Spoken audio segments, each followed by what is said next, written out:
So obviously we're here to talk about tackling the migrant crisis and the role that corporations and companies can play in addressing it. So I will start with you, Asahi. Can you tell me, please, like, what do you see kind of as the role that corporations can play? Sure. First of all, it's fantastic to be at Bloomberg and great to be here with amazing leaders like Naz and Gideon. So I'll start with a stat.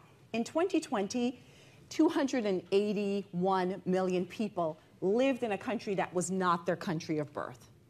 By 2030, that's going to go to 350 million people. So while we're in a particular moment in time, the trajectory says that this is going to continue and accelerate. So as we think about the role of the private sector, it's a really relevant question, not only for today, but the years to come. I like to think about it as having sort of a bit of a four-part playbook in terms of what the private sector can do. One is, we all know if you want to go fast, go alone. If you want to go far, go with others. A partnership model is incredible, and we're great to have partners like Naz and Gideon. But here's what I would say. Number one of that playbook, corporations tend to think in terms of capital. And certainly, I worked for a bank for the last 18 years at Goldman Sachs. I think in terms of capital. And philanthropic capital is incredibly important, but it's not where the story ends. So part one, capital. Naz and Gideon would say, yes, capital. The second thing I would say around this is really expertise and know-how. Being able to be nimble and dexterous to be able to respond to crises, I think, is particularly important. And sharing that expertise and know-how, I think, is the second role that the corporate sector can play. The third thing I'd say is technology and platforms. And I'll give you a specific example. We had and have an amazing collaboration with Welcome.us, where two engineers from Goldman Sachs, one Yuri, the other one Vadim, one a Ukrainian refugee from the 1990s, the other one a Russian refugee from the 1990s who came to the United States, helped to build the Welcome.us platform that's being used for refugees today. And so that goes to leveraging the people power of the private sector to work hand in hand with the nonprofits that are on the ground doing the work. Because while our intentions may be great, we may not have the expertise to know where's the capital needed. And having those great partnerships, I think, from a technology perspective is a great example. I think that's another one. So we've got capital, we've got jobs is the last one, right? And as we think about where we can play a role, frankly, employing more refugees is one way in which we're able to move the needle as well. So I would say those are the things. That's amazing. And I think everybody just heard Hamdi was obviously talking about that and the importance of hiring refugees. So it all works together very well. I will actually go to Welcome.us next for Nazanin to talk a little bit about how, a little bit about the partnership and how you guys have been working together. Yes, I mean, you can see in this collaboration already how essential and integrated it's been with our private sector partners, and we couldn't be more grateful for innovators like Asahi and leaders like Goldman Sachs and the other leaders, including Hamdi, who are on our CEO Council, because just as Asahi's saying, we tap into those experts, we tap into those leaders for so many reasons, and I want to reinforce Asahi's playbook and build on it, right? Like, they are innovators with solutions that are, when we're addressing like some of the most difficult challenges, Asahi's laid out some of the stats. We have global trends in international displacement that are just growing, and they're going to continue to move in the wrong direction. They're powered by, enduring conflicts that have been really hard to resolve, but they're also powered by the unrelenting march of the climate crisis. And so these are trends that are going to be staying with us, and we need more solutions for more people to be able to migrate safely in an orderly way and in a productive way, and to be able to make their contributions in new communities. And the solutions for that have been well beyond the reach of governments alone. They're constrained by resources, they're constrained by expertise, and frankly, they're constrained by politics. And what's been so powerful about partnering with the private sector is, we've been able to work with the Biden administration on some unique solutions that allow more people in need of safety to come to the United States with the support of private sponsors. And this partnership between government innovation, the leadership of the private sector, and the generosity and compassion of our diverse American communities has resulted in the largest expansion in humanitarian pathways for people to be able to come here in safe and orderly supported ways in history, in US history. And it's a breakthrough solution for what's been a really difficult challenge, and it's been made possible by a partnership model. You're hearing a lot from my microphone. So what is the first thing that asylum seekers need when they come to the U.S.? Right, so mostly they need more ways to come here safely and with the support upon arrival. But that support is the critical question you're asking. You know, they've left not only businesses, homes, everything they've built behind, they've also left behind their family, their friends, their social capital networks. So what we find so important is not only coming to support in country, right? Like, who's gonna provide that little bit of assistance for you to get back on your feet?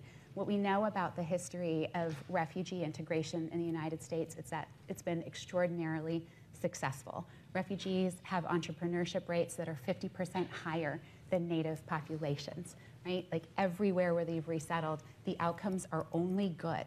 So, but they need a little bit of something to get back on their feet. What's so important about the sponsorship model is that it comes with almost a one-to-one case manager, right? So you've got someone who's meeting you at the airport. You've got somebody who's helping you find housing and navigate your community. Where's the best place to enroll your kids in school? Where's the best place to buy your groceries? Where do I get halal meat? You know, so these are all the things that sponsors provide, which I find so beautiful about it. Is it's both, you know, the basics, the, you know, housing and cash and temporary assistance and household supplies, but also a new social network, a new friend, a new guide when you need that sense of belonging and inclusion that research demonstrates is just as important to newcomer outcomes as, as the physical supports that they need on arrival.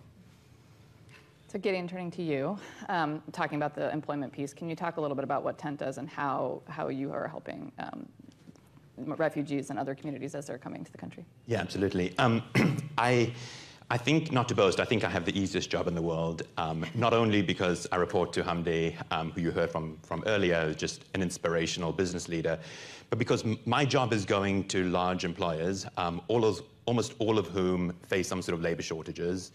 And we say to them, what if we could help you fill those labor gaps, fill them with a group of individuals who are some of the most motivated, dedicated individuals with demonstrably higher rates of retention and performance, that we can help you do that by sort of holding your hands, providing you resources, providing you guidance, that you can do that with pretty minimal investment on your side, that when you do so, you'll not only benefit on the workforce, but your other employees will feel more engaged, other potential employees will be more likely to want to work at your company.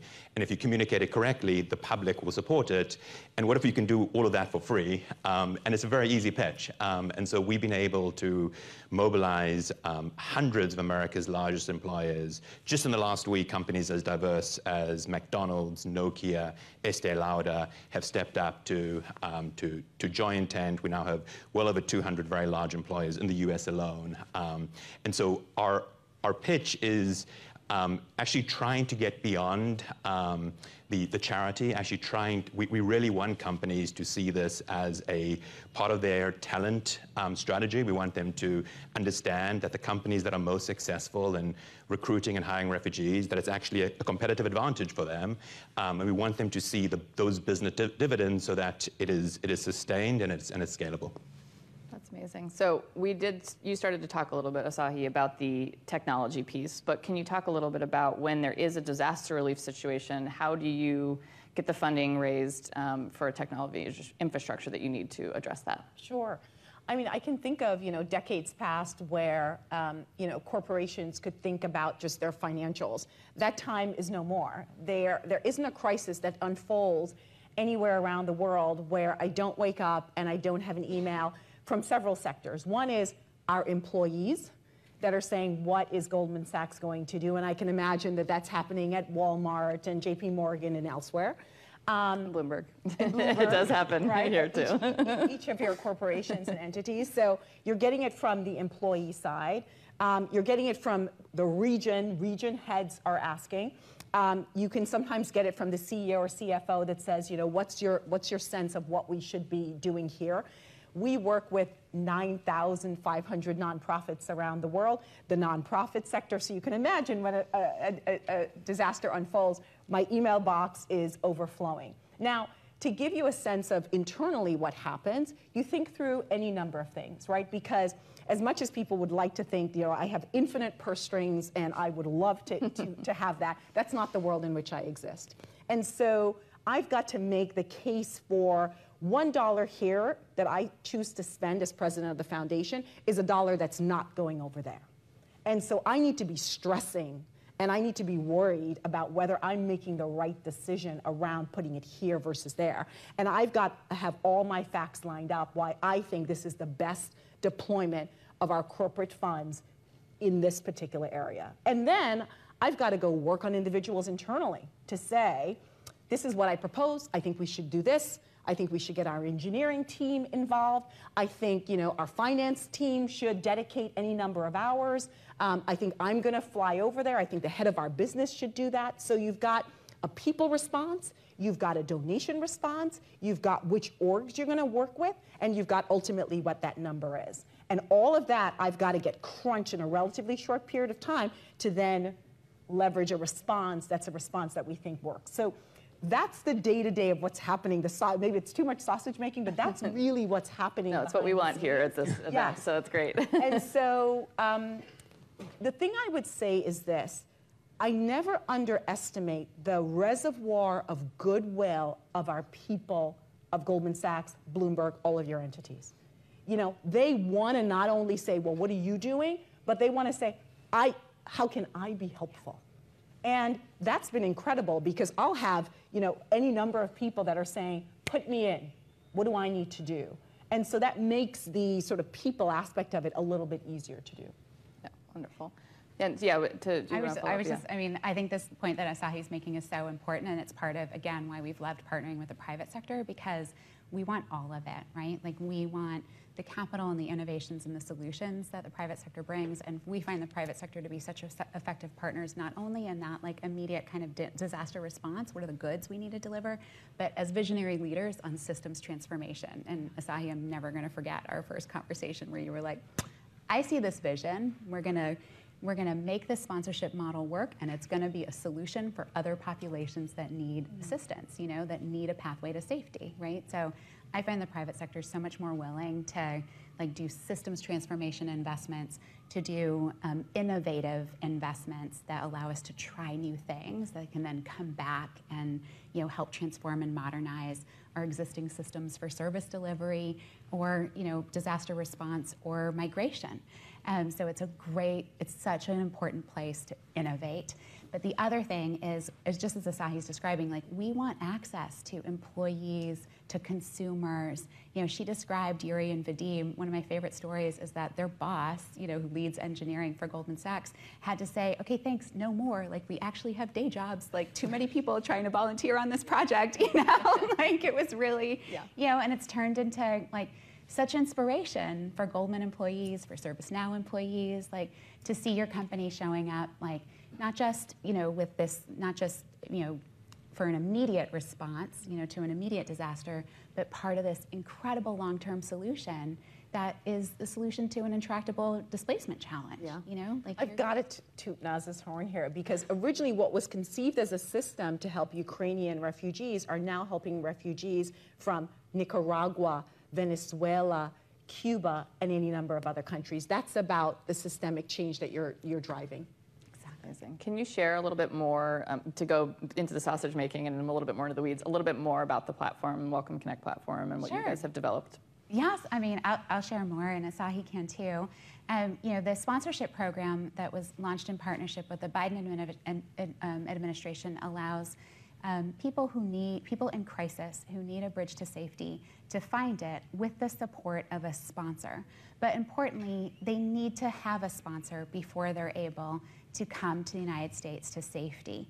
So our first initiative with Goldman was just to inform and empower our American communities to be able to sponsor individuals they knew. We're a beautiful country of diasporas, right? So there are so many diaspora communities, Americans who want to bring their loved ones to safety. We're also a community of do-gooders. So I think about returned Peace Corps volunteers, Partners in Health sponsoring so many of their former colleagues from Haiti, so many other institutions, people who know people who need to be able to come to safety. And our first effort was just inform, equip, empower, get them the tools they need to be able to activate as sponsors. But as Asahi's describing, we very soon had so many Americans who said, I want to serve as a sponsor. I want to help solve this problem, but I don't know somebody who needs a sponsor. Can you help connect me? And at the same time, Yuri and Vadim were seeing vulnerable people in crisis looking for sponsors on places like Facebook, and that felt really dangerous to them. And that's why they came to us and they said, we know you're doing a partnership with Goldman. We're seeing this really dangerous thing happen. Is there something we can do together to create a safe and protected space for sponsors and people who need one to match? And that's what we did on Welcome Connect. And Goldman went out and collaborated with another private sector company, with ServiceNow, brought their expertise in. So their CEO is also now on our CEO Council. And it was this cross-company collaboration that built a first-of-its-kind matching platform for sponsors and beneficiaries to connect. And it's safe, and it's protected, and it's led by, and this is the insight of Yuri and Vadim, who were themselves refugee newcomers. So they brought a sensitivity to it. We want people to feel empowered. We want people to feel safe. And so what I love about Welcome Connect is it's led by refugee choice. They choose their sponsors. But I also want to show you what it looks like. So this might be a good time to bring up the charts. So here, what we're showing here, Asahi's seen these maps way too many times. We're like addicted. Never gets old. So this is, we talked about how government systems are constrained. This is what our welcoming infrastructure looks like when you're relying only on government systems. And what I mean by that is public appropriations, right? We can't expect that Congress is going to double and triple or quadruple the amount of money that they dedicate to refugee resettlement, even as we know global displacement numbers are rising, right? And then these are the traditional government partners that receive public assistance to help welcome and resettle refugees. This system has been able to do, on average, 70,000 refugees on average each year for the last, that's the 30-year average, right? The 30-year average of what our government systems have been able to do each year is 70,000 refugees. I want to show you this next map. This is what has happened because we've let American communities participate in welcoming newcomers. This is the welcoming infrastructure that we have now.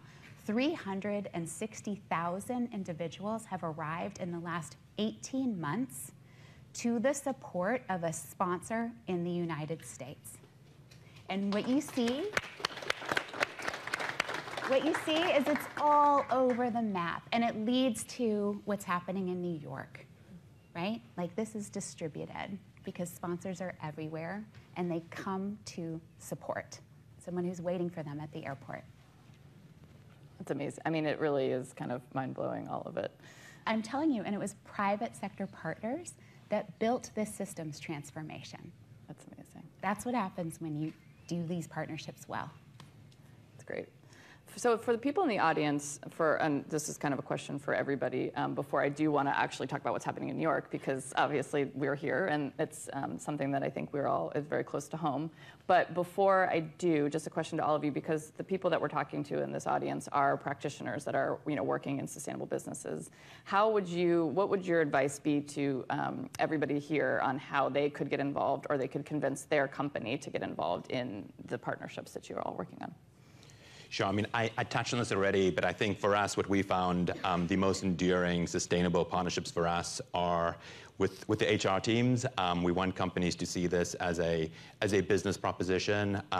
It may start out of a humanitarian instinct, but to really get to scale, to really address this at scale, we want companies to be thinking about this as a talent acquisition strategy, and for them to then see the amazing dividends that it brings to their workforce, to other employees, and then potentially sort of other knock-on effects. And so for us, like, if you are inspired by what you can do, talk to us. But ultimately, we really want to be connected. We really want this to plug into your recruitment. And then the second aspect for us that we've been working with companies a lot on is professional mentorship, where we tap into employee resource groups at major companies and connect them with affiliated groups from the refugee population. And so we have a very active initiative where we're connecting members of veterans employee resource groups at major companies with Afghan refugees, because there's a unique bond that they developed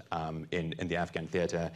We're actually launching next week an initiative with Hispanic employee resource groups that will provide professional mentorship, one-on-one mentorship with Spanish-speaking refugees. And so tapping into employee resource groups, I would say for us, is the second way that companies can participate. Amazing. So since we're almost out, oh my goodness, we only have 5 minutes left. So I will turn to what's happening here, and we can start with you, Gideon, on just, can you talk about what you are doing with the current crisis here in New York and how you are working to employ the community here? Yeah, absolutely. Just one thing before we talk about this, which is just when we talk about the crisis in New York, it's probably just worth having some perspective that, we're talking about 100,000 individuals who are in New York. And you look at a country like Colombia, which has absorbed well over 2 million Venezuelans, which has a GDP that is 1/10 of New York City, and that has done so with, I think, somewhat less drama than we've seen in the last week or two. So just for some perspective, it's a hugely important issue. We can do this. I think New York City can do this. That's good. So just in terms of drilling down, all the migrants who are in New York want to work.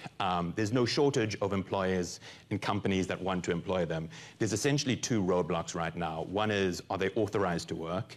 And the US government has invested heroic efforts in accelerating the work authorization process. So as we speak, a lot more are becoming authorized to work. And the second is, how do companies connect to them? Because the traditional infrastructure that Nazanin talked about, which relies on these sort of non-profit serving refugees, isn't really reaching them because of the way they're coming into the country. So there's also an issue of how we connect them to companies. And so at the request of the White House, my organization has stepped in the last few weeks to actually work in clinics to try to register these migrants in a database that we can then share with our major employers to allow those companies to assess, what are the skills matches, what are the needs, and reach out to connect them to employment. That's amazing. And Asahi, maybe we'll turn to you. And what are you doing at Goldman right now, addressing this issue as well? Sure. I want to pick up on something that Gideon said. I felt like coming out of the pandemic, there was this real embracing of our shared humanity. Mm-hmm. And I have to say that I worry that we've become a bit desensitized, we're becoming a little bit numb, we're becoming a little bit fatigued. And I feel like sort of reawakening that sense of our shared humanity is going to be particularly important to be able to galvanize the support that Nazanin, Gideon, all of us need around this particular issue. It's interesting because there's the saying, get proximate, right? The more you can get someone closer to an issue, the more you're going to engender greater empathy and goodwill, and on the back of that, then action. And so one of the things that we're doing, speaking of employers, is, and Naz will be at Goldman Sachs when we do this, we're having 20 Ukrainian refugees, actually 30 Ukrainian refugees, come to Goldman. We're having some senior folks across the firm meet with them for interview coaching around their resume. Why is that something that we're doing?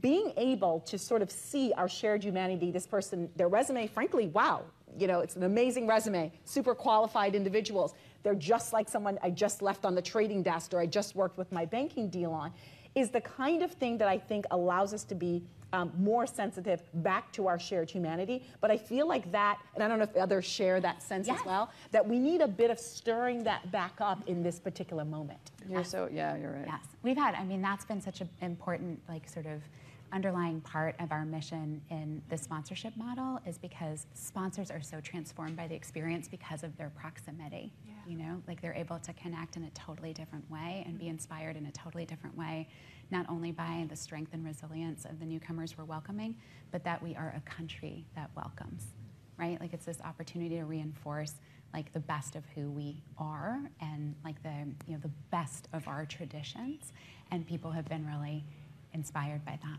Yeah. Last question for all of you. What do we tell all of these wonderful people in the room? What a call to action to them? How can they all get involved?